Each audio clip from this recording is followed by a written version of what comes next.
Amigos do YouTube, como estão? Cá estou eu de novo, Jo Pereira, obrigada por acederem ao meu canal, subscrevam, critiquem e cá venho-vos trazer um livro, desta vez de um autor brasileiro com o nome de Laurentino Gomes, que fez um livro antes deste, logicamente, que é o 1808. Isto tem muito a ver com Portugal e com Brasil. Laurentino de Gomes, que eu vou tentar mostrar, é editor e repórter e escreve muito bem. Eu li este livro e fiquei com vontade de ler o outro anterior. Não só porque gosto muito de história, aprecio muito, mas porque a forma como ele põe a história, os acontecimentos, é extremamente interessante, simples e completa e que mantém o leitor sempre interessado. Pequenas partes achei um bocadinho menos interessantes, mas no geral adorei o livro, não só pela saber toda esta história que já sabia, embora não tenha conseguido fixar tudo e não consigo ter sempre presente todos os pormenores, fiquei a saber de uma maneira mais profunda a personalidade e o tipo de vida que existia na altura de Dom Pedro, o filho de Dom João VI, que fugiu para o Brasil. Houve partes do livro que me comoveram, da vida e da personalidade de Dom Pedro, me tocou e houve alturas que até me fez quase chorar. Eram umas vidas dos reis, sobretudo dos reis, umas vidas muito pouco felizes, cheias de tensão, cheias de inimigos, cheios de tristeza, e não compensava ser rei. Na altura, sinceramente, o que ganhavam, pronto, tinham dinheiro, tinham as suas roupas, tinham propriedades, mas a vida era dura, o povo muitas vezes não os compreendiam. Os nobres, os outros que os auxiliavam, os ministros, ou seja quem for, não lhes davam o devido apoio e compreensão, não lhes facilitavam a vida. E Dom Pedro, ao mesmo tempo, também a nível da vida pessoal, também foi uma vida um pouco ingrata e por culpa dele ele era extremamente mulherengo. Teve o primeiro casamento com a filha de Francisco I da Áustria, mas apaixonou-se por uma marquesa e atraiçoou o tempo todo. Aliás, atraiçoou com várias mulheres. Ele era extremamente mulherengo, tinha uma necessidade de ter, enfim, relações íntimas muito grande, e isso acabou por também ser bastante nefasto para ele. Levou à morte precoce da primeira mulher, que o levou ao arrependimento. Há quem diga que foi ele porque lhe deu um pontapé quando tinha que ir enfim, a uma sessão, uma cerimónia, e ela não queria ir, estava grávida. E levou, com a morte dela, o afastamento da tal marquesa, que morre muito mais tarde, e ele volta a casar com uma dona Amélia.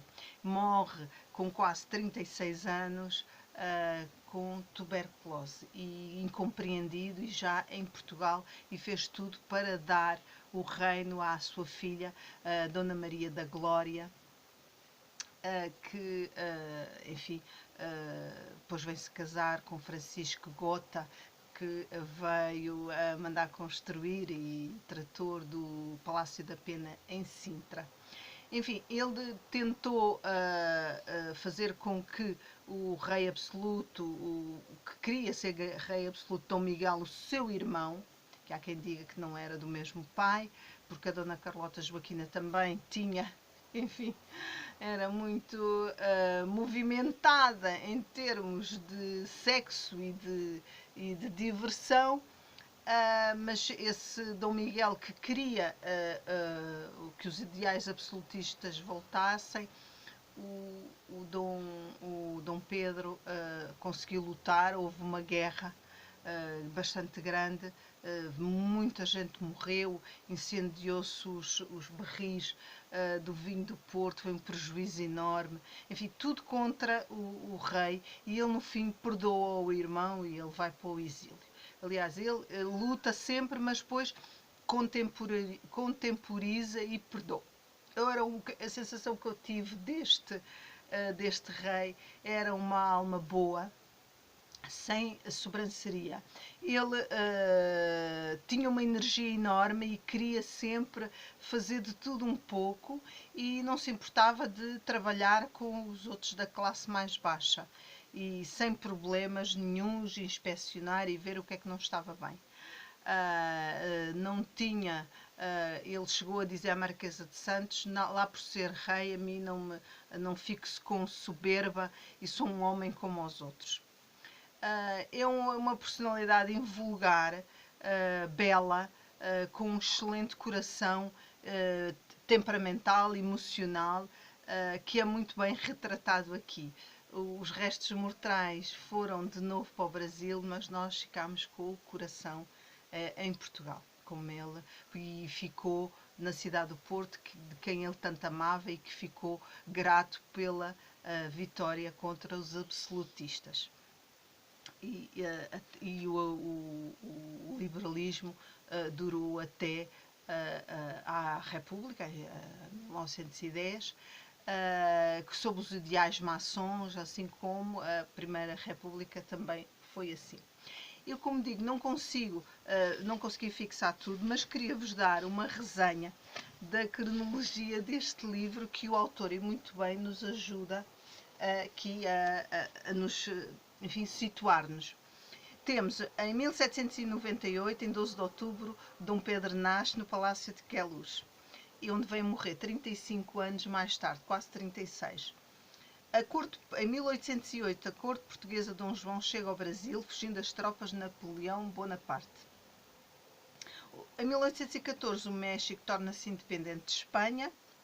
Em 1815, na altura em que, como sabem, o Napoleão perde a sua, e ao Congresso de Viena, em que perde a guerra, onde tentam restaurar o absolutismo, Dom João promove o Brasil à condição de Reino Unido com Portugal e Algarves. Em 1817, a Revolução Republicana é sufocada por tropas de Dom João VI em Pernambuco. 1820, a Revolução Liberal do Porto exige o regresso de Dom João VI a Portugal. As cortes portuguesas são convocadas para redigir uma nova Constituição e limitar o poder do rei. O que aparece muito neste livro, que eu já mais ou menos tinha a noção, é que as cortes portuguesas foram péssimas e levaram indiretamente à independência do Brasil. E fizeram. O Brasil poderia ficar com Portugal, como tem a Commonwealth, podia ficar da mesma forma, enfim, com o seu governo, mas sobre uma égide, como se fosse uma rainha, entre aspas. Mas não, eles conseguiram fazer tanta vida negra ao Dom João VI como ao Dom I, de uma atitude completamente incompreensiva e radical, fez com que houvesse um afastamento deste país, desta forma completa. E o Dom Pedro, que não o queria, acabou por ficar e fazer o seu grito de Ipiranga e o tal dia do fico. 1821, o inglês Michael Faraday inventa o motor elétrico. Portanto, a segunda revolução industrial, pode-se dizer que se começa. Em 1822, a 9 de janeiro, dia do fico, Dom Pedro anuncia a decisão de permanecer no Brasil, contrariando as ordens das cortes portuguesas. Em fevereiro começa a Guerra de Independência na Bahia. Em 7 de setembro, nas margens do riacho Ipiranga, Dom Pedro proclama a independência do Brasil. Em 1 de dezembro, Dom Pedro I é coroado imperador do Brasil. Ele não queria, este livro explica bem, não queria que isso acontecesse, mas como estou a dizer, as cortes levaram a que isso acontecesse. No Piauí, 1823, 200 e 400 brasileiros tombam em 5 horas de combate na trágica Batalha de Genipapo. 1824 ocorre em Portugal a Abrilada, golpe de Dom João VI tramado por sua mulher Carlota Joaquina e o seu filho Dom Miguel. Portanto, a tentativa de retomar o absolutismo. Aliás, a Carlota Joaquina era uma pessoa extremamente desleal e promoveu várias traições e, além das traições pessoais, claro, políticas ao seu próprio marido. Dom Pedro I outorga a primeira Constituição brasileira, uma das mais liberais do mundo daquela época. Esta Constituição depois vem ser copiada para a de Portugal. A Confederação do Equador, revolução liderada por Pernambuco, é derrotada pelas tropas do Império. 1826, após a morte de Dom João VI, o imperador Dom Pedro I do Brasil assume o trono português durante uma semana com o nome de Dom Pedro VI. Morre no dia 11 de dezembro, aos 29 anos, a Imperatriz Leopoldina. Este caso, esta amante Marquesa de Santos, entre outros casos, levou ao descrédito de Dom Pedro. Dom Pedro depois acabou por ser rejeitado pelas elites brasileiras, o que levou a que ele tivesse que voltar para Portugal. 1828, o Dom Miguel, irmão mais novo de Dom Pedro, assume o trono português após o golpe absolutista. A província cisplatina torna-se independente do Brasil com o nome de Uruguai. E esta guerra também levou a rejeição e desagrado em relação a Dom Pedro. Isto também. 1829, Dom Pedro casa-se com segundas núpcias com Amélia de Beauharnais, princesa da Baviera, que tinha ligação com Napoleão. A relação, estou a dizer,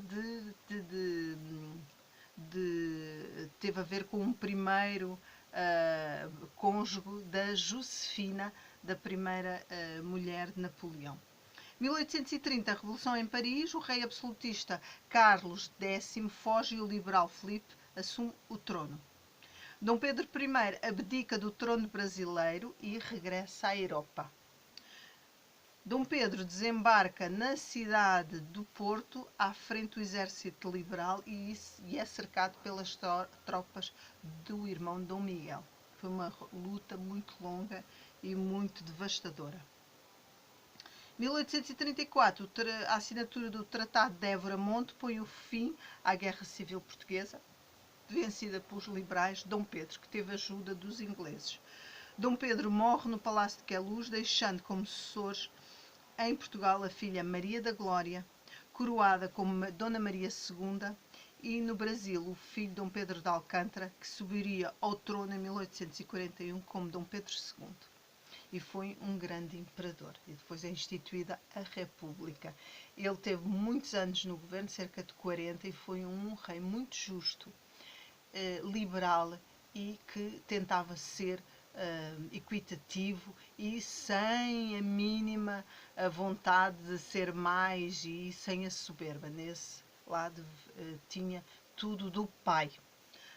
A Dona Maria II, bem conhecida, que morreu jovem ao fim do 11º filho, que achava que era a sua função, era ter filhos, acabou por falecer. Mas enfim, o liberalismo instituiu-se, como em toda a Europa, e o século XIX é rico em acontecimentos, não só políticos, a ascensão da burguesia e definitivamente o ideal liberal assenta praticamente no planeta inteiro.